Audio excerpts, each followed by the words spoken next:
Rama Hare Hare, Hare Krishna Krishna Krishna Hare Hare, Hare Rama Rama Rama Hare Hare, Hare Krishna Krishna Krishna Hare Hare, Hare Rama Rama Rama Hare Hare, Hare Krishna Krishna Krishna Hare Hare, Hare.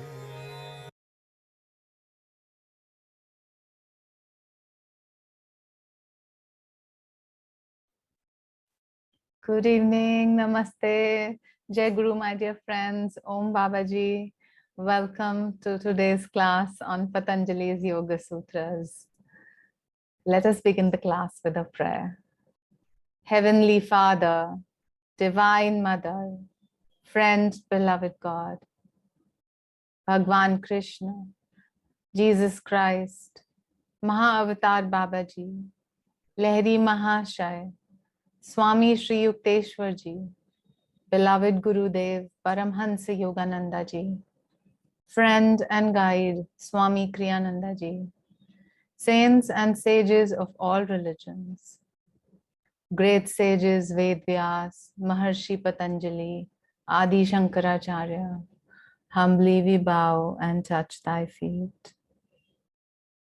Dear Lord, fill us with thy wisdom, that we may understand thy will. Fill us with thy joy, and fill us with thy love, that we may shine as channels to all others in need of thy light, love, joy, and wisdom. Make us one with thee. We are thy children. Bring us home. Om Shanti, Shanti, Shanti.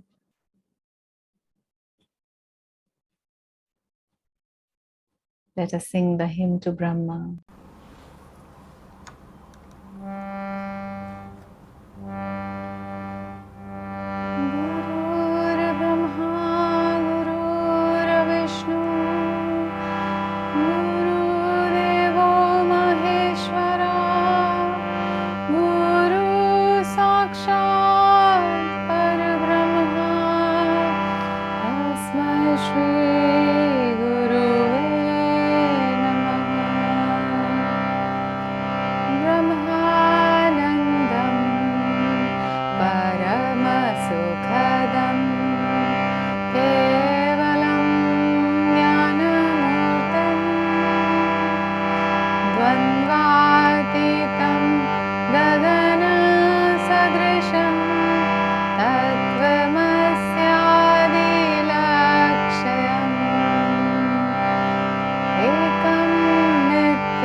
For a chant today, we will sing the Ram Stuti, that is Sri Ramachandra Kripalu Bhajaman. But let us first understand the meaning of the words in the Ram Stuti. So, a little bit of a history that Sri Ram Stuti is an arati written by Goswami Tulsidas. It was written in the 16th century in Sanskrit, and the prayer glorifies Sri Ram and his characteristics. So the first line, as we all know, is Sri Ramachandra Kripalu Bhajaman Harana Bhavabhaya Dharunam, meaning, O my heart, sing praises of Sri Ram, who absolves the greatest fears due to the cycle of life and death. Navakanja Lochana Kanja Mukha Kar Kanja Pad Kanjarunam. So Nav means new, Kanj means lotus, Lochan means eyes, Mukh is face and mouth, and Pad is feet. So what this is saying is, whose eyes, mouth, hands and feet are like a newly blooming lotus. Then the next sentence is, Kandarpa Aganita Amita Chavi Navneela Neerad Sundaram, meaning, I bow to Sri Ram, whose beauty cannot be compared with that of the Cupid Kamadev, whose pleasing appearance is beyond any measure, and whose body is like a newly formed dense blue cloud. So, Nav Neela Neerad Sundaram means Nav is new and formed blue cloud. The next line is Patapita Manahu Tadita Ruchi Shuchi Nomi Janaka Sutavaram, meaning, whose yellow robes are shining like lightning on his cloud-like body, whose beauty is gleaming, and who is the consort of the daughter of Janak, that is Sita. Bhajudeen Bandhu Dinesh Danav Daitya Vansha Nikandanam, meaning, sing praises of Sri Ram, who is the friend of the poor, Deen Bandhu, who is the lord of the sun, Dinesh, who expurgated the lineage of demons from Danu and Diti, that is Danav Daitya Vansha Nikandana, means who destroyed the lineage of all the demons. Raghunand Anand Kand Koshal Chandra Dasharath Nandanam, who is dear one of the Raghu dynasty, who is like a cloud of happiness, who is like a moon for Kaushalya, and who is the dear one of Dashrath. Sir Mukuta Kundal Tilak Charu Udar Anga Vibhushanam, meaning, sing praises of Sri Ram, who has a beautiful crown on his head, who is adorned with the ear hoops, who has a beautiful colored mark or tilak on his forehead, who has expanded and beautiful organs which are decorated by ornaments. Ajanu bhuj shar chap dhar sangram jit kar dushanam, who has long hands reaching up to his knees, who holds a bow and an arrow, and who defeated Khar and Dushan in a fierce battle. Iti vadati Tulsi Das Shankar Shesh Muniman Ranjanam. Tulsidas says, Ram, the enticer of Shiva, of Sheshnag and the saints, Mama Hridaya Kunja Nivas Kuru Kamadi Khaladal Ganjanam, reside in my lotus-like heart and destroy the evils generated by desire. So let's just try and sing this chant, the Ramastuti. Shri Ramachandra Kripalu Bhajaman Harana Bhavabhaya Darunam Navakanja Lochana Kanja Mukha Kar Kanja Padakan Kanjarunam Kandarapaya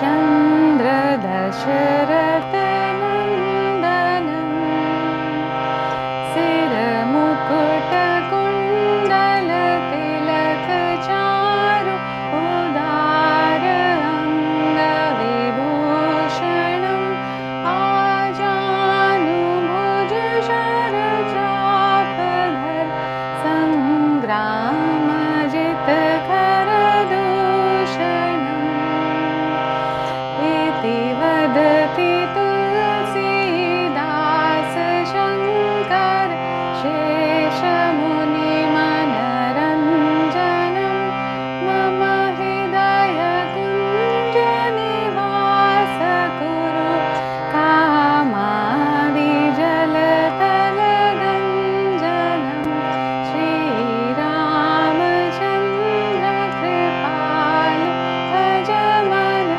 Harana Bhavayadarunam Navakanjalochana Kanjamukha Karakanjapada Ganjarunam.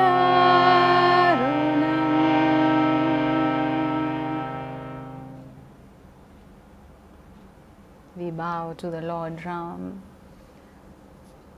one who is the effulgent light of the universe, the one whose light breathes through us, speaks through us, experiences through us.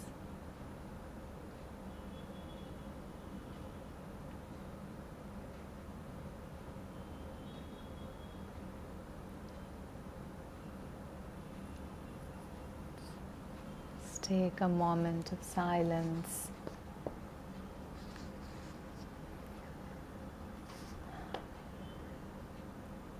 Let us now listen to a few thoughts on self-control. Swami Kriyananda says, if a lake is made to feed into many streams, it will soon become drained. Similarly, if a person's heart energies are fed into countless streamlets of desires, he becomes drained, eventually of all the powers to feel. Sated with pleasure, he grows dry, blase, and indifferent to even the greatest wonders.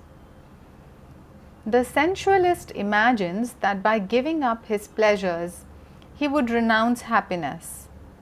But in fact, the more one restrains his senses and learns to live in the peace of the inner self, the more he finds himself glowing with happiness, good health, and a radiant sense of freedom and well-being. Let us do the following affirmation. I am strong in myself. I am complete in myself. The joy and perfection of the universe await discovery within my inner being. I am strong in myself. I am complete in myself. The joy and perfection of the universe await discovery within my inner being. I am strong in myself. I am complete in myself. The joy and perfection of the universe await discovery within my inner being. Mentally follow this prayer. I crave nothing that the world can give me, Lord. O infinite perfection, make me one with Thee. Om Shanti, Shanti, Shanti Om.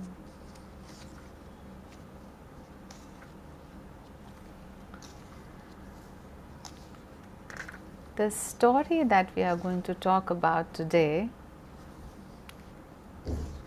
is from the life of Swami Kriyananda, And this is a story which has been narrated by Guru Behan Narayani, who was his personal assistant for a long time in his last years.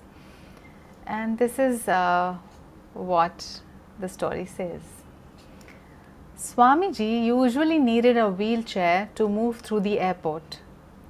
I'd follow behind him with both our carry-ons.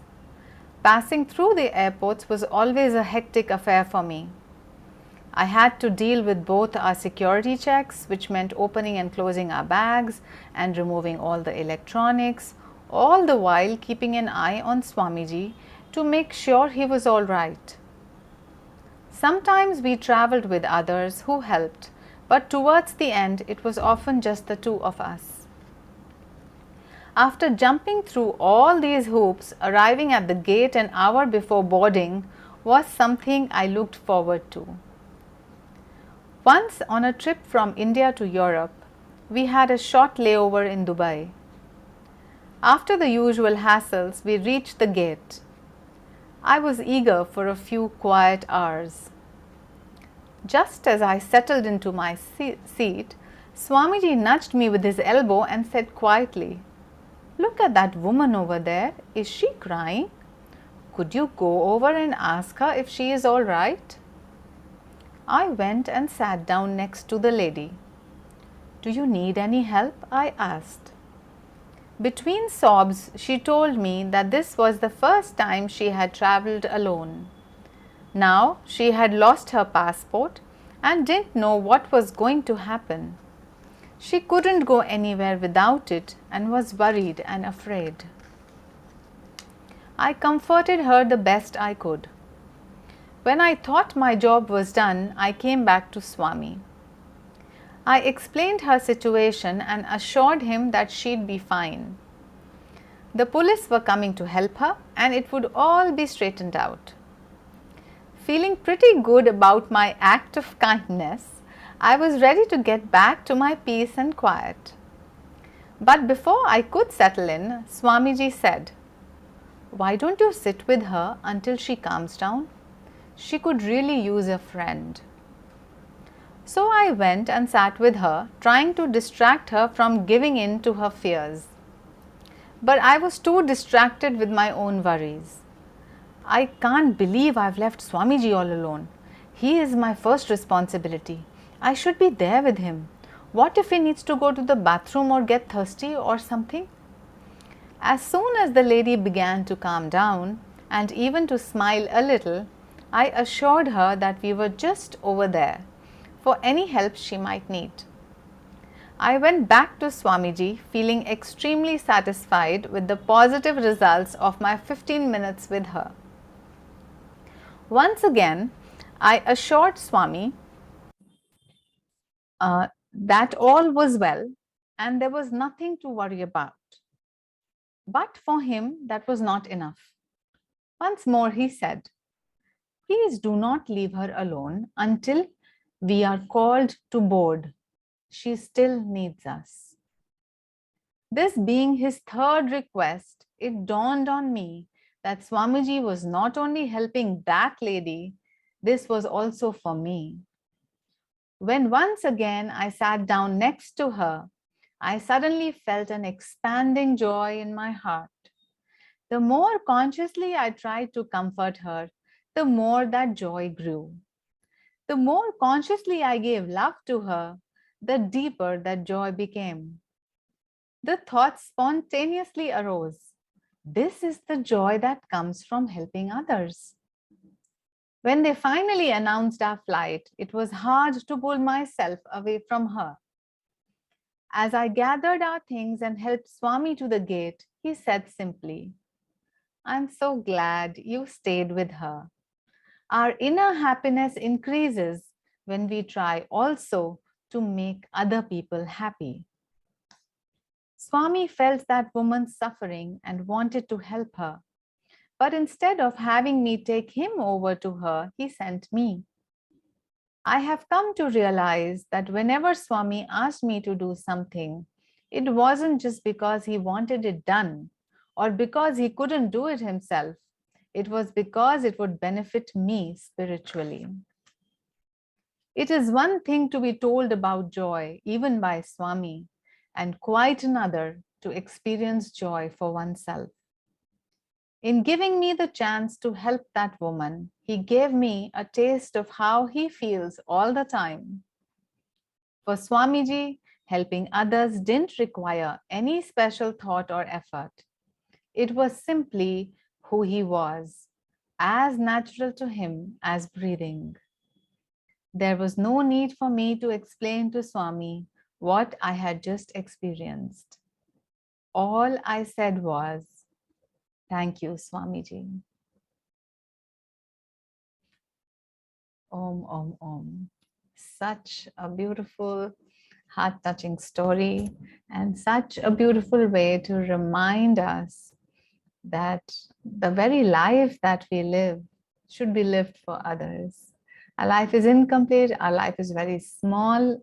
If we just think of I, me, mine, us four, and no more, this is meant for others, and in others' joy lies the true joy of our own being, because eventually and in truth, we are all one, children of the same one father and mother.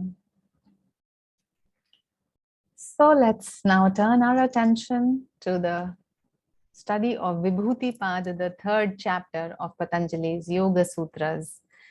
And since we had just a week's break though, but I would like to just read a few sutras from Sutra number 1 of this passage so that we get a continuum, a hang of what was going on, what was being said, and now what is it that is being said.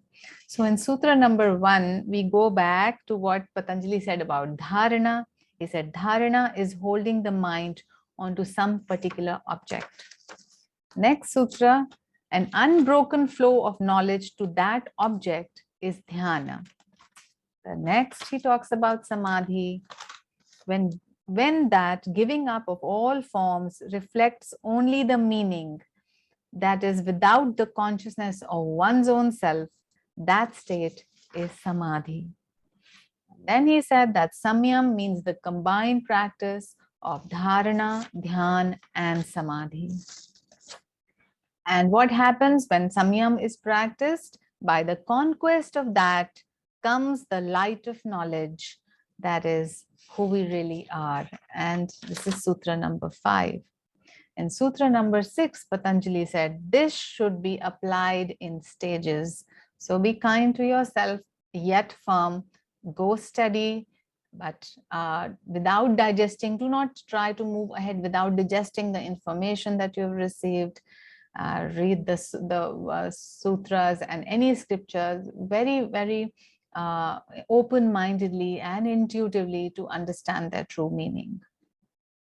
Okay. Then a few sutras ahead starts to talk about what happens when samyam is practiced on various things. So samyam we know is dharana, dhyan, samadhi practiced together. Okay. So in Sutra number 16, Patanjali said that through the practice of samyam on the 3 sorts of changes comes the knowledge of the past and the future. And of course, the 3 sorts of changes were the changes of consciousness, that from many thoughts to one thought, by equalizing the past thought with the present affirmation, and so on. So by ekagrata comes the state of samadhi, and by samyam on the various forms of the vrittis and the samskaras, we can know the past and the future. Sutra number 17, he said, by making samyam on the word, its meaning, and the knowledge thereof, which are ordinarily confused, there comes the knowledge of all speech of all beings. Sutra 18 is said, by perceiving the impressions, knowledge of past lives arises. Samyam on the distinguishing marks on another person's body gives knowledge of the nature of his thoughts. Very interesting, isn't it? Sutra number 20, okay, so almost similar to 19, and this brings us to Sutra number 21. Okay, this is a very, very interesting sutra. And in this, what is Patanjali saying? So let me just read out the Sanskrit. He said, Kaya Roop Samyamat Tat Graha Shakti Stambh Chakshu Prakash Sampragya Antar Dhyanam. Meaning, by making samyama or performing samyam on the form of the body, the power of perceiving forms being obstructed, the power of manifestation in the I being separated, the yogi's body becomes unseen. Okay, we'll try and understand this, but it's really, really amazing to hear this from Patanjali. It's the science of beyond all sciences. It says, a yogi standing in the midst of this room can apparently vanish. He does not really vanish, but he will not be seen by anyone. The form and the body are as it was separated. This can only be done when the yogi has attained to that power of concentration, when form and the thing or the image formed have been separated. Swami Kriyananda says, Samyam on the body and on the light surrounding it can make the body invisible. Mister India की बात हो रही है यहाँ पे, mister India कैसे बनना है. So अब हम ऑटोबायोग्राफी ऑफ योगी की स्टोरी पढ़ते हैं, याद करते हैं, जिसमें लहरी महाशय जो हैं वो फोटो में नजर ही नहीं आते. वो फोटोग्राफर कितनी बारी उनकी पिक्चर लेता है लेकिन वो फोटो में नजर ही नहीं आते. थ्रू एंड थ्रू बाकी सारी चीजें नजर आती हैं लेकिन वो नहीं नजर आते. और ये इसी संयम के की सिद्धि उनको प्राप्त थी, इसका मतलब. और ऐसा कैसे हो सकता है कि एक योगी नजर ही ना आए. अब अगर हम सिंपल साइंस ऑफ सीइंग को देखें तो हम ये जानते हैं कि हमारे को इस रूम में जो भी ऑब्जेक्ट नजर आ रहा है हमें, वो इसीलिए नजर आ रहा है कि उस ऑब्जेक्ट पे जो भी सोर्स ऑफ लाइट है, चाहे वो सनलाइट है या वो बल्ब लाइट है, ट्यूब लाइट है, वो लाइट उस ऑब्जेक्ट पे पड़ रही है. उस ऑब्जेक्ट से वो लाइट रिफ्लेक्ट हो रही है. जो रिफ्लेक्टेड लाइट है वो हमारी आईज के अंदर जा रही है, रेटिना पे वो एक इमेज बना रही है जो कि हमारा ब्रेन प्रोसेस कर रहा है. और फिर जो है वो ब्रेन जो प्रोसेस होके इंटेलेक्ट हमारा उसको एनालाइज करके हमें बता रहा है कि ये वस्तु है, ये ऑब्जेक्ट है. अब सपोज जो है, अगर मेरे सामने का ऑब्जेक्ट है, लेटर से फोन है या कंप्यूटर है या बुक है, अगर ये लाइट को रिफ्लेक्ट करना ही बंद कर दे तो हमें ये नहीं नजर आएगा. ठीक है, जिन्होंने भी फिजिक्स पढ़ी है उनको ये बात समझ में आती है. फॉर एग्जाम्पल, अगर अंधेरा है, पहली बात तो अगर पूरा पिच डार्क है तो भी ऑब्जेक्ट नहीं नजर आएगा. ऑब्जेक्ट है पर नजर नहीं आएगा क्योंकि उसके ऊपर लाइट नहीं पड़ रही. जो लाइट रिफ्लेक्ट होकर हमारी आंखों में आनी थी वो आ ही नहीं रही है. Very simple. और सपोज एक ऑब्जेक्ट और हमारे के बीच में एक ओपेक वॉल है. जैसे अगर हम दूसरे रूम की चीजें हमें क्यों नहीं नजर आती, बाहर सनलाइट है, बाहर के ऑब्जेक्ट्स पे लाइट पड़ रही है, लेकिन रूम के अंदर बैठे हमें क्यों नहीं नजर आ रही, क्योंकि उन ऑब्जेक्ट्स पे जो लाइट रिफ्लेक्ट हो रही है वो हमारी आंखों तक नहीं पहुंच रही, वो वॉल से ऑब्स्ट्रक्टेड है, इसलिए हमें वो नजर नहीं आ रही. अब योगी की जो पावर होती है वो ये होती है कि जब उसकी बॉडी से जो लाइट रिफ्लेक्ट हो रही है जिससे कि और लोग उन्हें देख सकते हैं, वो उस लाइट को प्रिवेंट कर सकता है रिफ्लेक्ट होने से. जो अगर लाइट बॉडी से रिफ्लेक्ट ही नहीं होगी तो वो किसी की आंखों में जाएगी नहीं, तो कोई उस बॉडी को परसीव ही नहीं करेगा. मिस्टर बॉन्ड जैसी जितनी मर्जी स्मार्ट मूवीज बना लीजिए, लेकिन ये जो हमारी एंशिएंट साइंस है हिंदू शास्त्रों में जो दी गई है और जो कि लोगों ने एक्सपीरियंस फर्स्ट हैंड कईयों ने करी हुई है, तो उसका कोई मैच नहीं है. So think of it again. A yogi who is so concentrated has the power to prevent the reflected light coming from his body to stop. And if that reflected light stops, then nobody can perceive his presence even though he may be present. So his body becomes apparently invisible. Amazing.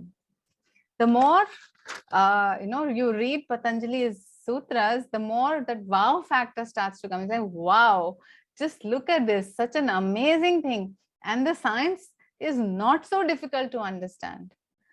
It appears complicated, but yet it is very simple in a sense. Okay, Sutra number 22. Etena shabdadi antar dhyanam uktam.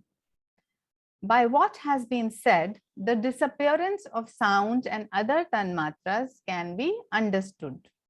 Swami Vivekananda says, by this, the disappearance or concealment of words which are being spoken is also explained. तो वो कह रहे हैं कि जैसा phenomenon पिछले word सूत्र में हो रहा है विजन को लेके, similar phenomenon hearing को लेके हो रहा है. अगर कोई भी वाइब्रेशन जो है आपके ईयर्स ड्रम तक पहुंचेगी नहीं, अंदर ब्रेन तक जाएगी नहीं, तो आपको सुनाई नहीं देगी. It is as good as non-existent for you.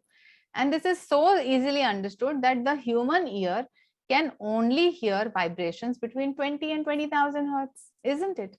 Dogs को तो हमसे ज्यादा सुनाई देता है, स्नेक्स को भी कोई साउंड हमसे ज्यादा सुनाई देती हैं, कई एनिमल्स को कई किलोमीटर दूर से साउंड सुनाई देती हैं, हमें नहीं देती हैं, क्योंकि हमारा जो इक्विपमेंट है, हमें जो इंस्ट्रूमेंट बॉडी का दिया गया है, वो एक पर्टिकुलर रेंज में काम करता है.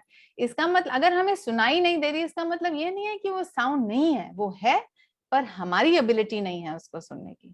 तो इसी तरह जो योगी होता है वो ऑब्स्ट्रक्ट कर सकता है कोई भी साउंड को की ट्रैवलिंग को, यानी कि वो वाइब्रेटरी यूनिवर्स को कुछ भी कंट्रोल कर सकता है. और that is because he is beyond vibration. He has understood his reality to be that absolute stillness of creation from which all vibrations emanate, and therefore he can exercise his power over all the vibratory universe. That's why Master said that the yogi can change a dream, because this entire dream is nothing but a conglomeration of various types of vibrations, auditory, olfactory, visual, and so on.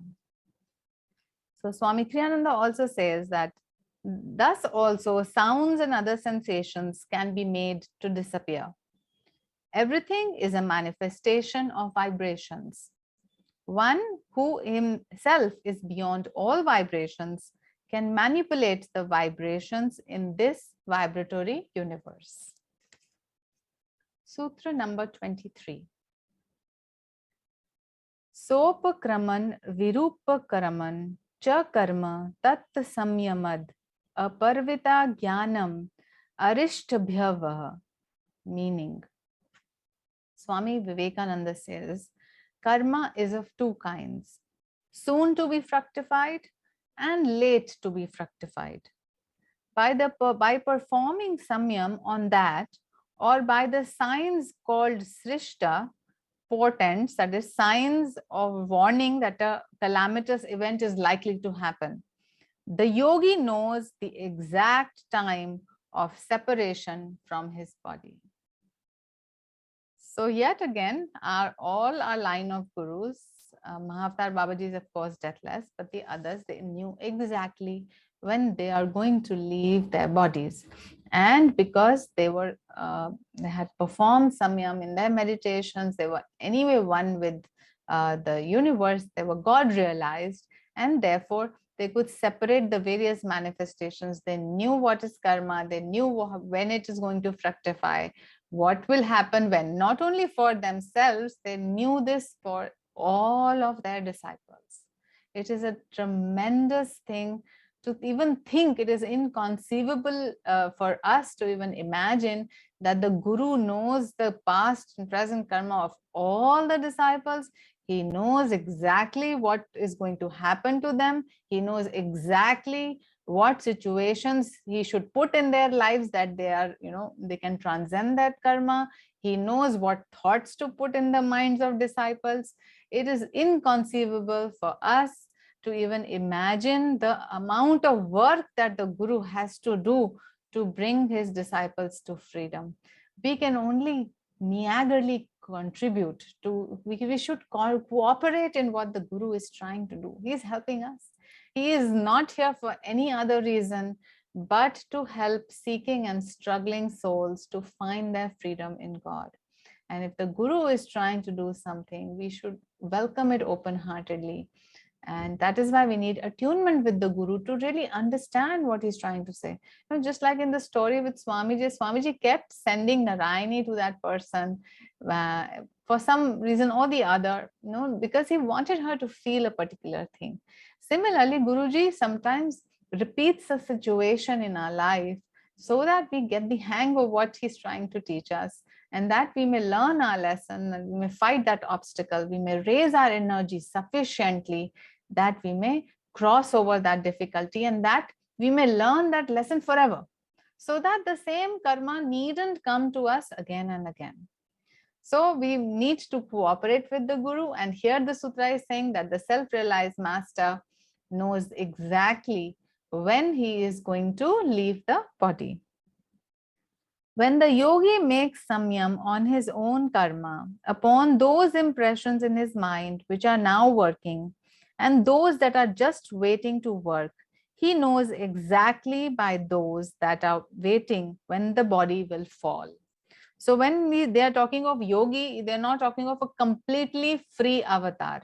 So there are many yogis who can perform samyam on past and future and so on. So these are the yogis who they are talking of. Masters can do anything, anytime, anywhere. Swami Kriyananda ji says, अभी एक नई karmas are of two kinds. Those which manifest instantly and those which manifest more slowly. By samyam on these different kinds of karmas and by observing certain portents of death, the yogi knows exactly when he will die. One who has the power to leave his body consciously at death is sensitive to the focus that will combine to take him out of it, the forces that will combine to take him out of it. So, just a thought that is coming here is about karma. So, when we do a particular karma, it has some immediate benefits and some mid-term benefits and some long-term benefits. For example, if we are feeding a hungry child, then the immediate benefit to that child is that his hunger is quenched. The immediate benefit to the one who is feeding the child is that he feels a kind of a joy of service in himself. And then there is a long-term joy, which means when you are doing good to others, it is counted as a merit and or punya, and then it kind of fructifies later. So these are the things that keep happening all the time. A yogi remains aware of whatever he is doing, the intention with which he is doing, and the probable effects that may have, that his action may have. It is wise not to indulge in actions that you have no idea what fruit they will bring. So let's be a little more conscious in our daily activities and in trying to do things for ourselves and others, so that we know that the karma that is being gathered is firstly not the type of the sinful karma or the papa karma, which is going to bring us pain later, but it is of course on the good side. And eventually we must realize that God is the doer. तो जब तक हम यही सोचते रहेंगे कि हम ही कर्म कर रहे हैं, हम ही करता है, तो भोगता भी हम है, मतलब उसका इफेक्ट भी हम पर आएगा. तो चाहे वो अच्छा इफेक्ट आए, चाहे वो बुरा इफेक्ट आए, यदि करता हम तो भोगता भी हम. तो यदि अगर भोग से परे जाना है, अगर हमने उसको फ्रूट्स को रिसीव करने से परे जाना है, तो हमें करता भी नहीं बनना है. फिर तो हमें डूअरशिप गॉड को देना ही है. अगर हम डूअरशिप गॉड को देंगे, तभी जो ऑल द फ्रूट्स हैं वो भी गॉड को ऑटोमेटिकली जाएंगे. तो चाहे अच्छे हो चाहे बुरे हो. इसीलिए कृष्ण भगवान ने इतना सिंप्लीफाई कर दिया है भगवत गीता में कि मुक्त रहने का ये सबसे सिंपल तरीका है कि जो कर्म करो उसकी फल की इच्छा डेफिनेटली मत करते हो. इन दोनों को सेपरेट कर लो. और कर्म भी किस भाव से करो? कर्म योग के. सो कर्म को कर्म भोग के भाव से नहीं करना है, कर्म योग के भाव से करना है. यानी कि भगवान के लिए करना है या भगवान को उसके फल जो है वो अर्पित करते हुए करते जाना है. तो ये भाव से यदि हम कोई भी काम करेंगे तो वो हमें बंधन में नहीं बांधेगा. कर्म फल के से हम मुक्त हो जाएंगे और इवेंचुअली हम यही चाहते हैं. और ऐसे करते करते हम अपनी ईगो से भी मुक्त हो जाएंगे, क्योंकि हम जान पाएंगे कि हम करता है ही नहीं. Ego is not the doer, the doer is God, the doer is the supreme self. Okay, so this will eventually help us to transcend all our karma. Okay, sutra number 24.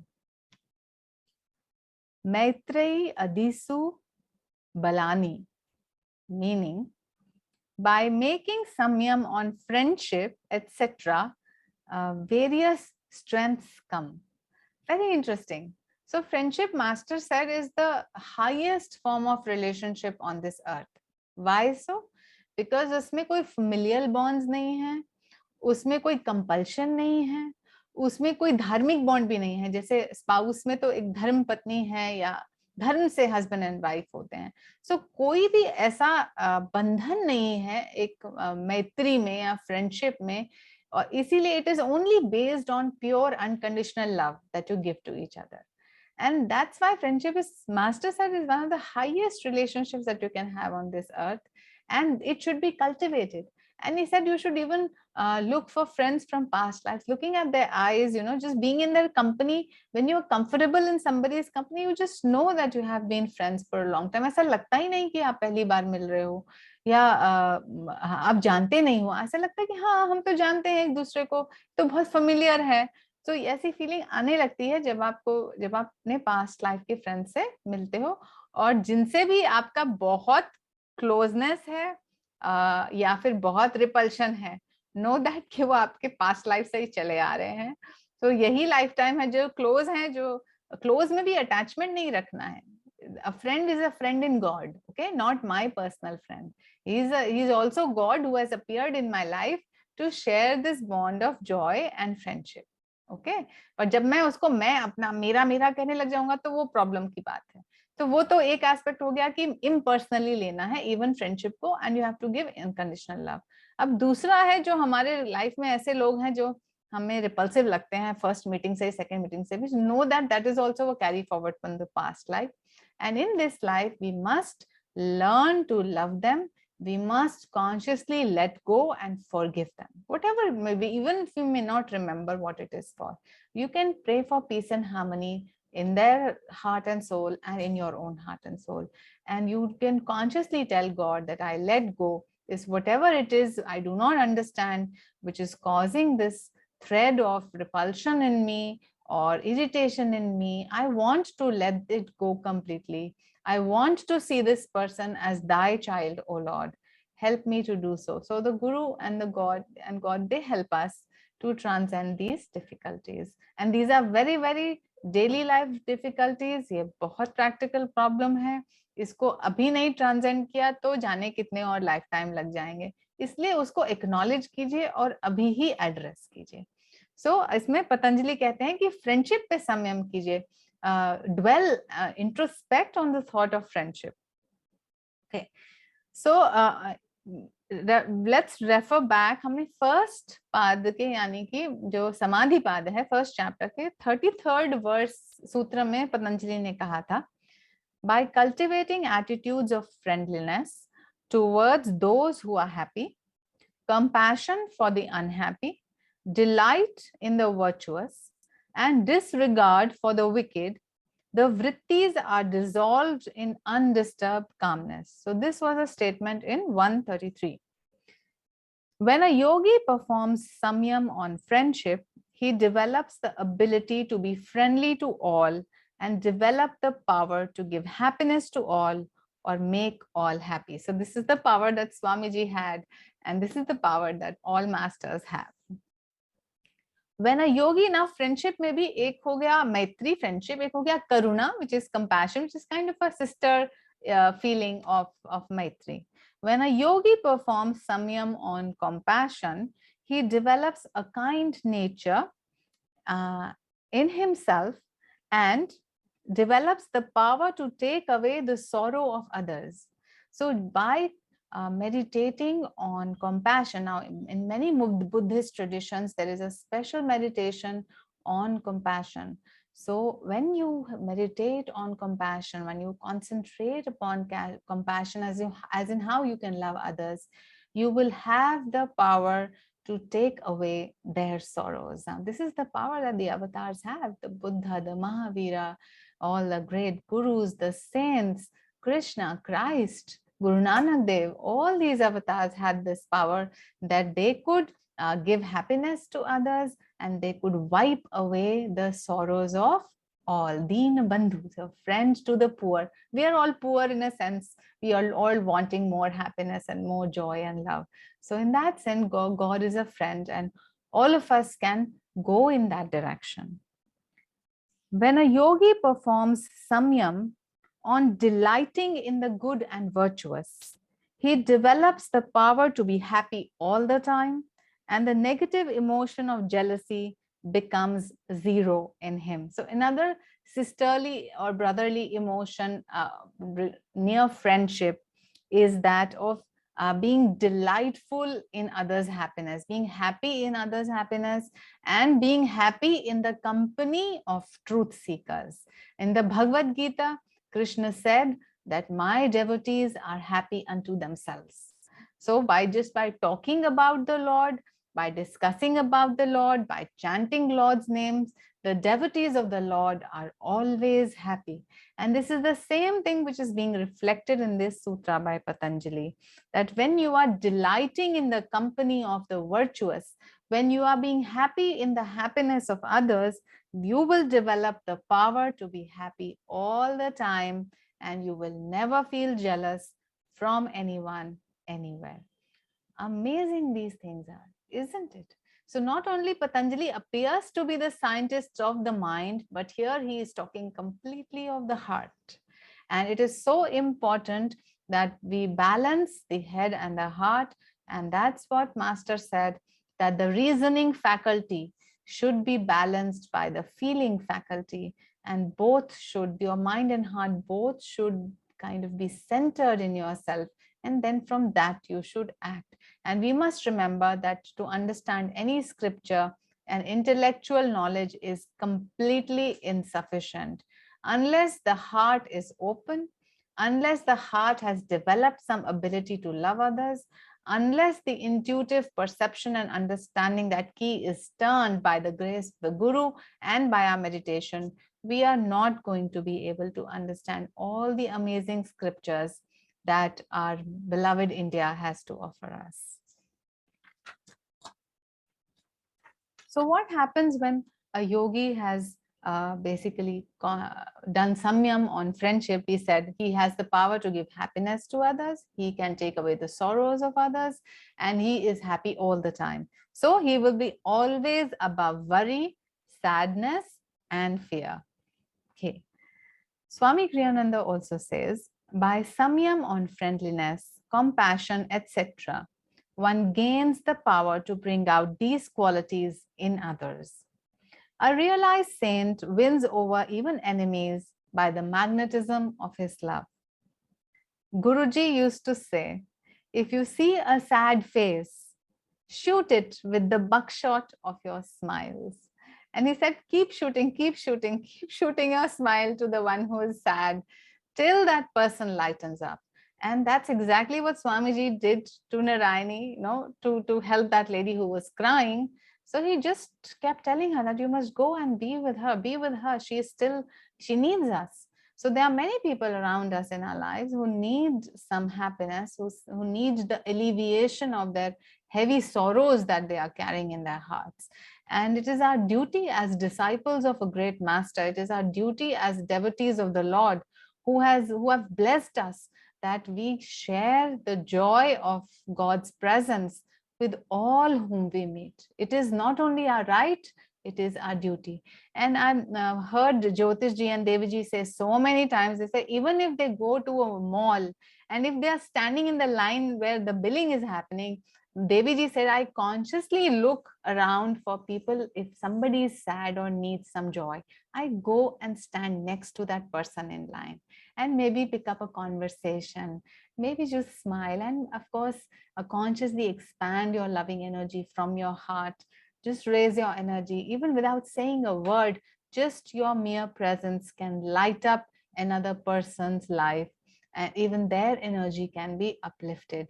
So it is our duty to feel friendship, to spread friendship, to be a friend to all, and to share the joy that we have received from God with all whom we meet, because all are our brothers and sisters, because all are part of the same one self. As they say, there is no other, there is only one. The one is just manifesting as many as us and them. Actually, there is no us and them, there is only one. Sutra number 25. Baleshu hasti bal adini. By samyam on the strength of the elephant, etc., that strength comes to that yogi. So हमने पुरानी कई कथाएं सुनी हैं जिसमें जो है एक योगी के पास अनलिमिटेड पावर आ जाती है, वो एक हाथ से कुछ उठा सकते हैं। और हमें याद रखना है कृष्ण तो अवतार हैं, संपूर्ण अवतार हैं वो भी, तो एक उंगली पे उन्होंने पूरा गोवर्धन पर्वत उठा लिया था। तो ऐसा कोई भी योगी जो है किसी भी पावरफुल चीज के ऊपर इंटेंसली कॉन्सेंट्रेट करने से उस चीज की एबिलिटी अपने अंदर धारण कर सकता है, उस पर इतना ध्यान रखने से वो पावर उसके अंदर आ सकती है। तो यहाँ सिंपली कह रहे हैं कि यदि आप एलिफेंट के ऊपर कॉन्सेंट्रेट करते हैं, संयम करते हैं, तो एलिफेंट की जो पावर है, जो स्ट्रेंथ है, वो आप में आ सकती है। Infinite energy is at the disposal of everyone if he only knows how to get it. The yogi has discovered the science of getting it. When a yogi has attained to this samyam and wants strength, he makes samyam on the strength of the elephant and gets it. Similarly, if he performs samyam on Garuda, he will get the strength of Garuda. If he performs samyam on the mind, on the wind, he will get the power of the wind. Swami Kriyananda says, by samyam on strength, as in elephants, one draws their strength to oneself. Excuse me. This is true for any quality, like physical strength or artistic ability to succeed in business. So what did Master say? Master said, if you want to be a successful businessman, be in the company of people who are materially successful. If you want to be an artist, you should be in the company of people who have creative ability and are successful artists, because you imbibe their techniques, you imbibe their vibrations, you imbibe their creativity. The inspiration is flowing from the ether through a channel of the human body. So if you're around such a person, and if it is your goal to be in such a company, then you will imbibe all that the other person is receiving. In anything you do, get in tune with whatever consciousness it takes to do it well. Above all, develop the right magnetism. Okay. So the last sutra for the day is Sutra 26. Pravritti alokaniyasat sushma vyavahita viprakshita jnanam. Meaning, by performing samyam on that effulgent light comes the knowledge of the fine, the obstructed, and the remote. When the yogi makes samyam on that effulgent light in the heart, he sees things which are very remote, things, for instance, that are happening at a distant place, and which are obstructed by mountain barriers, and also things which are very fine. Swami Kriyananda ji says, by samyam on the inner light, knowledge of what is subtle, what is hidden, or what is remote is obtained. Now, this is a very interesting sutra, especially in terms of the Bhagavad Gita. Now, let us remember that who was it who was able to have a distant sight, and that was Sanjay. So Sanjay, through his own inner perception, is able to see all that is happening at the battlefield, which is at a much remote place. And even the subtle incidents, the finest, the subtlest, the remotest, obstructed by kilometers of distance, can be seen by Sanjay, because Sanjay represents the clear light of introspection. So when there is light in us, हम जिंदा ही कैसे हैं, हमारे अंदर प्राण ही कैसे चल रहे हैं? It is the light of consciousness. It is the pure effulgent light because of which we the bulb are lighting. ये हमारा जो बल्ब है घर में लगा हुआ, ये क्यों लाइट अप कर रहा है? क्योंकि इसके अंदर से इलेक्ट्रिसिटी जा रही है। ये बल्ब की अपनी कोई पावर नहीं है। ऑफ कोर्स उसका स्ट्रक्चर ऐसा बनाया गया है कि वो उस लाइट को मैनिफेस्ट कर सके या ट्रांसमिट कर सके, लेकिन अपने आप से बल्ब नहीं जल सकता, उसको इलेक्ट्रिसिटी की जरूरत है। इसी तरह से हमारा ये शरीर या माइंड या अहंकार कुछ भी नहीं चल सकता अगर वो जो फ्लोइंग इलेक्ट्रिसिटी है, which is God himself, the consciousness, awareness, pure joy itself, that light, if it does not shine through us, we are nothing. So Sanjay, or the clear light of introspection, tells us, can see at a far distance. At a far distance, that is why it can introspect whether which side is winning. Are the Pandavas winning? Are the Kauravas winning? Am I my good side is winning or my bad side is winning? What is happening in the whole picture? And that's exactly is saying you can know what is remote, you can know what is obstructed, and you can know what is fine when you are meditating on the inner light of the heart, and heart is that intuitive perception.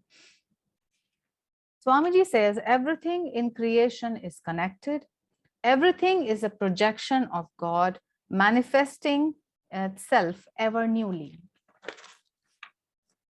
It is helpful to understand that the powers Patanjali wrote about are the powers we all have, even if to a lesser extent.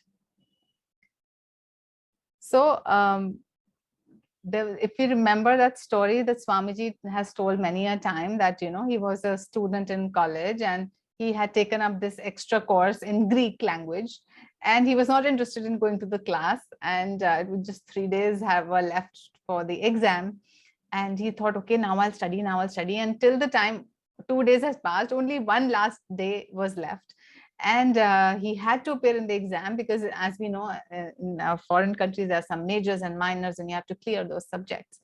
So he said that in his calm centered heart, he told himself in a deep truthful way that I am a Greek. And that seeped into him so much that in one night he could understand the Greek grammar, and then only 3 people passed the examination in Greek, and Swami was one of them.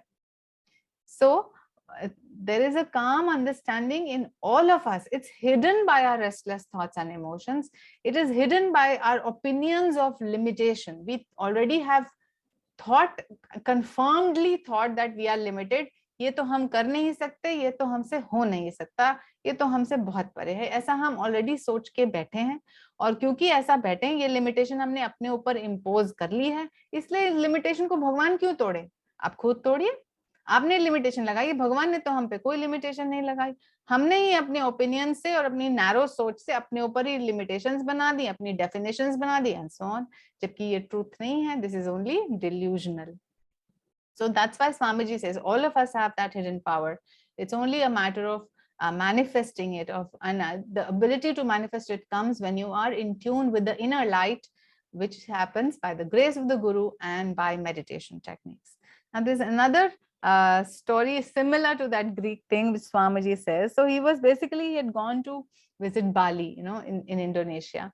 So he had not on the beach side, but he went on a mountain top, and there he was alone in a small hotel or a retreat kind of a place. So he asked that hotel guy to bring some water, and whatever that person understood, he got him a blanket instead of water. So Swamiji said that it's not going to work this way. I have to know this language. So in about 10-15 days, Swamiji's vocabulary of Indonesian language was more than 600 words, and he could actually discuss even on philosophical subjects in that language. So it is amazing. This power lies with all of us, and we just need to harness it just by opening ourselves up. Okay. Samyam is not only a practice for gaining occult powers. It can help us if we practice it on any subject we want to master. Identify yourself with it from within, and you'll understand quickly most of what you need to know. Thus, it is easy to understand how concentration on the inner light can help one to achieve the knowledge of which Patanjali writes here. All creation is a manifestation of the inner light. Everything we want to know is logged in that cosmic treasure house. So, dear friends, with all these powers and blessings and the light that we have received, let us send waves of blessing to all souls everywhere. Let us pray together. Divine Mother, Thou art omnipresent. Thou art in all thy children. Manifest thy healing presence in all bodies, all minds and all souls.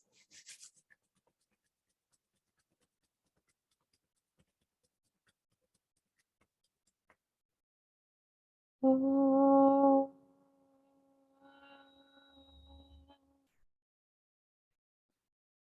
Oh.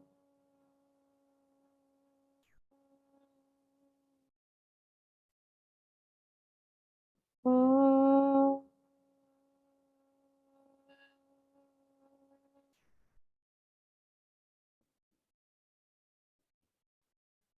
Divine Mother, may thy love shine forever on the sanctuary of our devotion, and may we be able to awaken thy love in all hearts. Om Shanti, Shanti, Shanti.